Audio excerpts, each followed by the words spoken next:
কয়েকশো বছর আগের কথা। তখন আরবের সম্রাট ছিলেন ইবনে সাত্তার আলিম। তিনি ছিলেন ধর্মভীরু লোক, আল্লাহ তালার অনুগত্যের একজন বান্দা। সবসময় আল্লাহ ও নবী রাসূলের দেখানো পথ চলতে চেষ্টা করতেন এবং দেখানো পথে চলতে সম্রাট হয়েও বেশ সাধারণভাবেই জীবনযাপন করতেন। ইসলামী খেলাফতের স্বর্ণযুগ বলা হয় সে সময়কে, কারণ তখন দিকে দিকে ইসলামের জয় জয়কার ছড়িয়েছিল। দলে দলে মানুষ ইসলাম গ্রহণ করে আল্লাহর পথে আসতে শুরু করে দেয়। কিন্তু এরপরেও কিছু মানুষ থাকে যারা ইসলামের ছায়াতলে আসেনি, বরং মুসলমানদের নিয়ে বিভিন্ন কটূক্তি করত। তখন আরবের অদূরে একটি ইহুদি রাজ্য ছিল, আর সেই রাজ্যের রাজাও ছিলেন একজন ইহুদি এবং মুসলমানদের চরম শত্রু। একদিন তার দরবারে এক গুপ্তচর এসে হাজির হয়। কি খবর কাশির? নতুন কোনো সংবাদ আছে নাকি? জি হুজুর, গোপন সূত্রে খবর পেলাম আপনার সেনাপতি গোপনে আরবে গমন করেছে এবং ইসলাম ধর্ম গ্রহণ করেছে। বলো কি? আমি তো এই ব্যাপারে কিছুই জানতাম না। তাই তো আপনাকে খবরটা দিতে এলাম মহারাজ। সেনাপতি এভাবে আমার সাথে বিশ্বাসঘাতকতা করলো? না, এর শেষ আমি দেখেই ছাড়ব। তবে সাবধান মহারাজ, সম্রাট ইবনে সাত্তার আলিমের ক্ষমতা কিন্তু অনেক, আর যেখানে আপনার সেনাপতিও এখন সেই ভণ্ডের দলে নাম দিয়েছে, তাই আপনারও প্রাণ সংশয় আছে বই কি। চুপ করো কাশির, তোমার কাজ শেষ হলে আসতে পারো। আমার প্রাণ আমি রক্ষা করব। আপনি যা ভালো বোঝেন। আজ তবে আসি আমি। এই বলে কাশির সেখান থেকে চলে যায়, আর ইহুদি রাজা বেশ চিন্তায় পড়ে যায়। সেদিন সন্ধ্যায় রাজার জরুরি তলবের কারণে মন্ত্রী রাজার সঙ্গে দেখা করতে চায়। প্রণাম মহারাজ, হঠাৎই জরুরি তলব? নয়তো কি করব শুনি? সেনাপতি যে ধর্মান্তর করে ওই মুসলমানদের দলে নাম লিখিয়েছে, সেই খবর আছে? জি মহারাজ, আজকেই জানতে পারলাম। আমিও আপনার সাথে এই ব্যাপার নিয়ে আলোচনা করব ভেবেছি। এটা শোনো, আরবের সম্রাট ধীরে ধীরে আমাদের আশেপাশের সব রাজ্য দখল করে ফেলেছে। যে কোনো সময় আমাদের ওপরও আক্রমণ করতে পারে, তাই যা করার খুব তাড়াতাড়ি করতে হবে। কিন্তু কি করব মহারাজ? সম্রাটের শক্তির কাছে আমরা খুবই নগণ্য। তার ওপর সেনাপতিও এখন সম্রাটের দলে। সব কিছু যদি আমাকেই বলতে হয়, তাহলে তোমাদের রেখেছি কেন? দুঃখিত মহারাজ, আমি দেখছি কি করতে পারি। হ্যাঁ, আর শোনো, এমন কিছু করতে হবে যেন সাপও মরে, লাঠিও না ভাঙে। বুঝতে পেরেছি মহারাজ। সেদিন রাতে সেখানেই তাদের আলোচনা শেষ হয়ে যায়। পরদিন সকালে ইহুদিদের রাজা চিন্তিত মুখে রাজদরবারে বসেছিলেন। ঠিক সে সময় মন্ত্রী রাজদরবারে এসে প্রবেশ করেন। মহারাজ, কি ব্যাপার? আপনার কি মন খারাপ?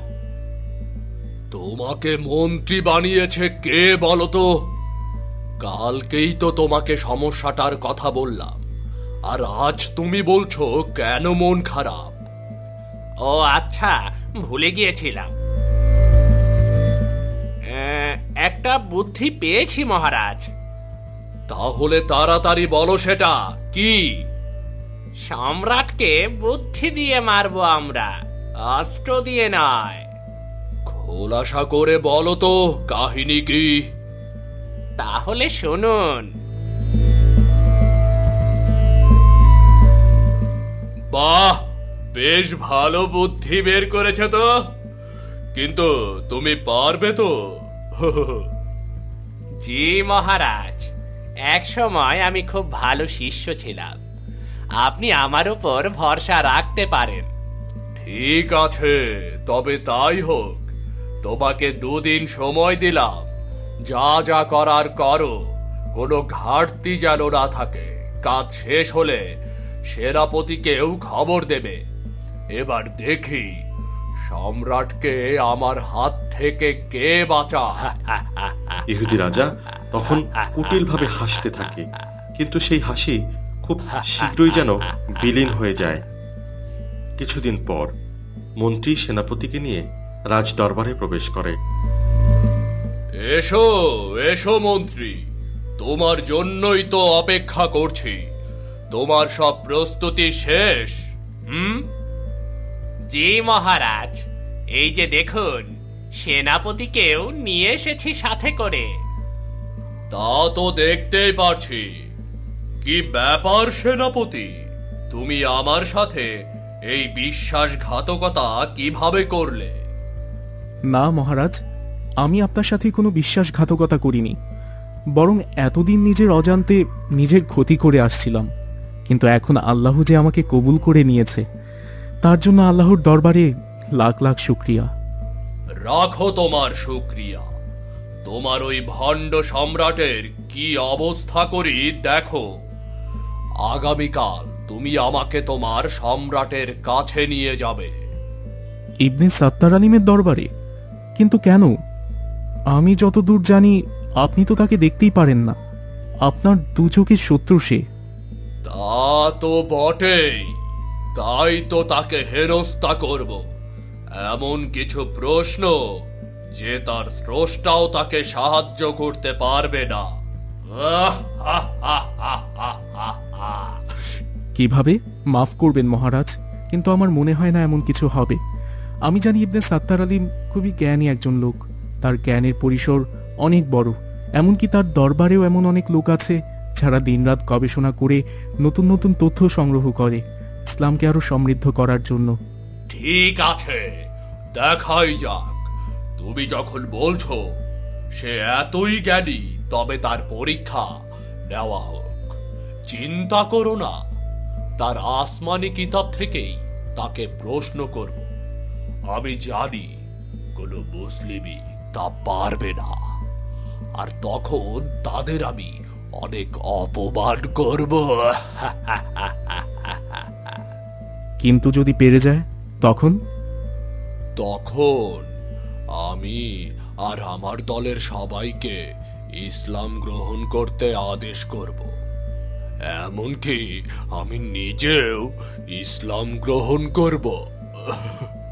তোমার সম্রাটের সামনে মাথা নত করব।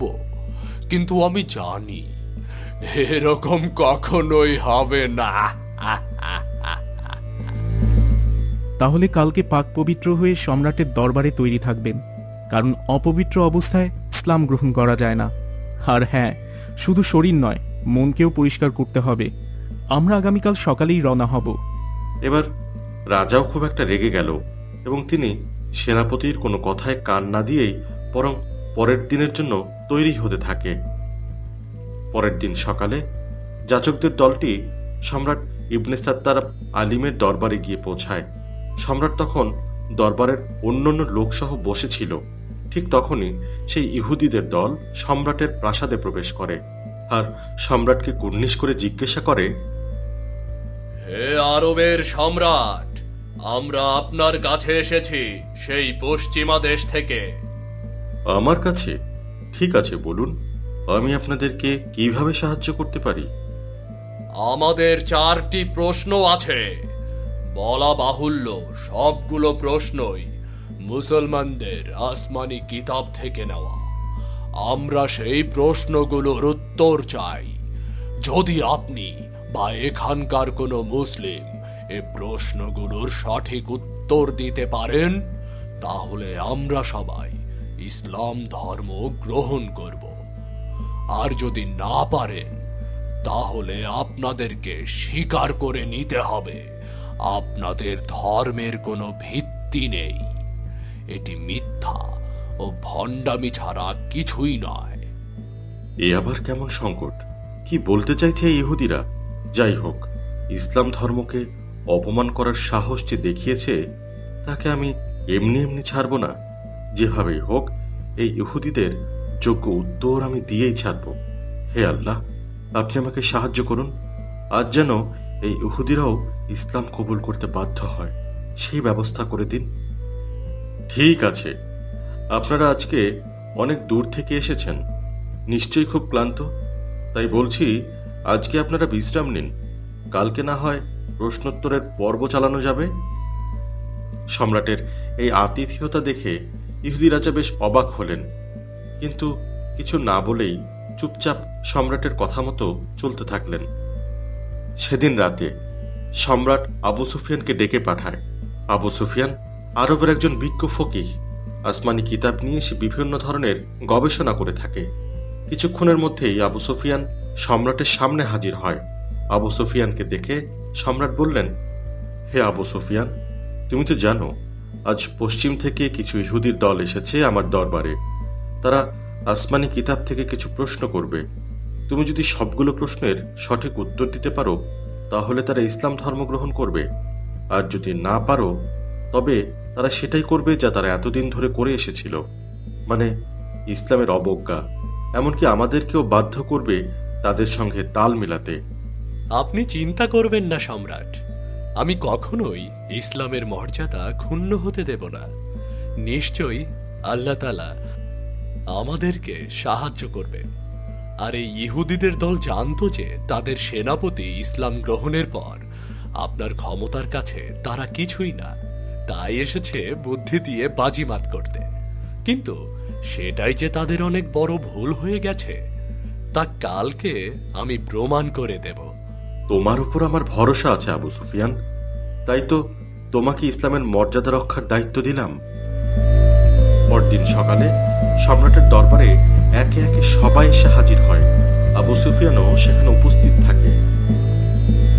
হে পশ্চিমের রাজা, আপনার যা যা প্রশ্ন আছে তা আপনি আবু সুফিয়ানকে করতে পারেন। সে আমার এবং ইসলামের হয়ে আপনার সমস্ত প্রশ্নের উত্তর দেবে ইনশাআল্লাহ।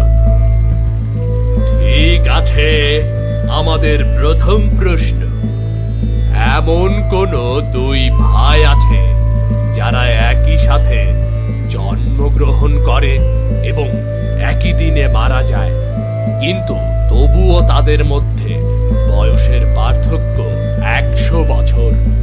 বলতে হবে কারা এই দুই ভাই। এই দুই ভাই হলো ইহুদিদের নবী হযরত উযাইর আলাইহিস সালাম ও তার ভাই। কিভাবে? একদা হযরত উযাইর আলাইহিস সালাম এক বিরান ভূমির মাঝ দিয়ে হেঁটে যাচ্ছিল। তখন তিনি মনে মনে ভাবছিলেন, এরকম জায়গায় কি আবাদ সম্ভব, বসতি গড়ে ওঠা সম্ভব? এরপর তিনি একটি গাছের নিচে গিয়ে বসে বিশ্রাম নেওয়ার জন্য। তখন আল্লাহ তাআলা নবীর মনের কথা শুনে নেয় এবং নবীকে আল্লাহ তাআলার ক্ষমতা দেখানোর কথা ভাবে, এবং সেই অনুযায়ী আল্লাহ তাআলা তখন নবীকে এমনভাবে ঘুম পাড়িয়ে দেয় যে তার আগামী 100 বছর ঘুম ভাঙে না। এর মধ্যে সেই আবাদ করা শুরু হয়, মানুষের বসতি গড়ে উঠতে শুরু করে। এরপর 100 বছর পর নবীর ঘুম ভাঙে। ঘুমিয়ে থাকার কারণে তার বয়স একই থাকে। পরে তার ভাই এবং তিনি একই দিনে মারা যায়। মাশাআল্লাহ, তোমার উত্তর সঠিক হয়েছে। আপনাদের পরবর্তী প্রশ্ন, পৃথিবীর কোন জায়গায় কেবল একবার সূর্যের আলো পৌঁছেছিল? নীল নদের সেই 12টি রাস্তা যা দিয়ে মুসা আলাইহিস সালাম ও তার দলবল নীল নদ পার করেছিল। তখন ফেরাউন তাদেরকে মারার জন্য পেছনে আসছিল। সে সময় আল্লাহ তাআলার হুকুমে হযরত মুসা আলাইহিস সালামের হাতে থাকা লাঠি দিয়ে নদীতে আঘাত করলেন। নীল নদের পানি সরে গিয়ে 12টি রাস্তা ভেসে ওঠে। সেগুলো দিয়ে ঈমানদাররা নদী পার করে চলে যায় এবং ফেরাউন ও তার দলবল সেখান দিয়ে যেতে গেলে রাস্তাগুলো আবার পানিতে ডুবে যায়। এতে করে ফেরাউন ও তার দলবল পানিতে ডুবে সেদিন মারা যায়। সেই রাস্তা এর আগে আর কখনো সূর্যের আলো দেখেনি, আর ভবিষ্যতেও কখনো দেখবে না। আবু সুফিয়ান, তোমার এই প্রশ্নের উত্তরও একদম ঠিক হয়েছে। জি, পরের প্রশ্ন।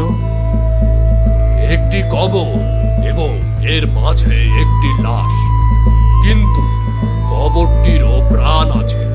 আমার কবরের ভেতরে থাকা লাশটিরও প্রাণ আছে। বলতে হবে কবর এবং কবরের মধ্যে লোকটি কে? কবরের ভেতরে থাকা লাশটি হলো হযরত ইব্রাহিম আলাইহিস সালাম এবং কবরটি হলো হযরত ইব্রাহিম আলাইহিস সালামকে গিলে ফেলা তিমি মাছ। পরে এক সময় হযরত ইব্রাহিম আলাইহিস সালাম তিমির পেট থেকে বেরিয়ে আসেন। আবু সুফিয়ান ঠিক এভাবেই একে একে যাজকদের সব প্রশ্নের উত্তর দিতে থাকে এবং আবু সুফিয়ানের সকল প্রশ্নের সঠিকভাবে জবাব দেয়া দেখে যাজকরা বেশ চমকে যায়। আমাদের শেষ প্রশ্ন, একটি কারাগারে এক বন্দী থাকে যে শ্বাস প্রশ্বাস নিতে না পারলেও বেঁচে থাকে। কে সেই বন্দী?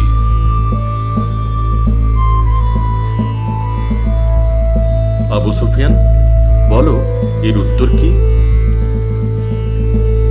সম্রাট, সেই বন্দীটি হলো মায়ের গর্ভে থাকা সন্তান, আর মায়ের গর্ভ হলো কারাগার, যেখানে সন্তানটি নিঃশ্বাস নেওয়া ছাড়াই বেঁচে থাকে। মাশাআল্লাহ আবু সুফিয়ান, তুমি সবগুলো প্রশ্নের ঠিকঠাক উত্তর দিয়েছো। আমি খুবই খুশি হয়েছি। আর আপনারা আপনাদের সকল প্রশ্নের সঠিক উত্তর পেয়েছেন তো? জি সম্রাট, আল্লাহ আর আসমানি কিতাব সমূহে যে সকল প্রশ্নের উত্তর দিয়ে রেখেছেন তা আবার প্রমাণ করে দিলেন। এমনকি ইসলামী জ্ঞানের পরিসরও যে অনেক, তা আমাদের আর বুঝতে বাকি নেই। তাই আমরা সবাই মিলে ইসলাম ধর্ম গ্রহণ করব। তাহলে বলুন, লা ইলাহা ইল্লাল্লাহু মুহাম্মাদুর রাসূলুল্লাহ সাল্লাল্লাহু আলাইহি ওয়াসাল্লাম। লা ইলাহা ইল্লাল্লাহ মুহাম্মাদুর রাসূলুল্লাহ সাল্লাল্লাহু আলাইহি ওয়াসাল্লাম। এরপর ইহুদিরা সেদিন আরবের সম্রাট ইবনে সাত্তার আলিমের হাতে ইসলাম গ্রহণ করে এবং ইসলামী শরিয়ত অনুযায়ী নতুন করে জীবনযাপন করতে শুরু করে। আর এভাবেই যুগে যুগে ইসলামের জয় হয়ে এসেছে। আল্লাহ তাআলা তার পবিত্র ধর্মগ্রন্থে আমাদের পার্থিব জীবন এবং মৃত্যু পরবর্তী জীবন নিয়ে যে সকল প্রশ্নের উত্তর দিয়েছেন, আমরাও সেই অনুযায়ী জীবনযাপন করার চেষ্টা করব। এতে করে দুনিয়া ও আখিরাতে সফল হওয়া সম্ভব।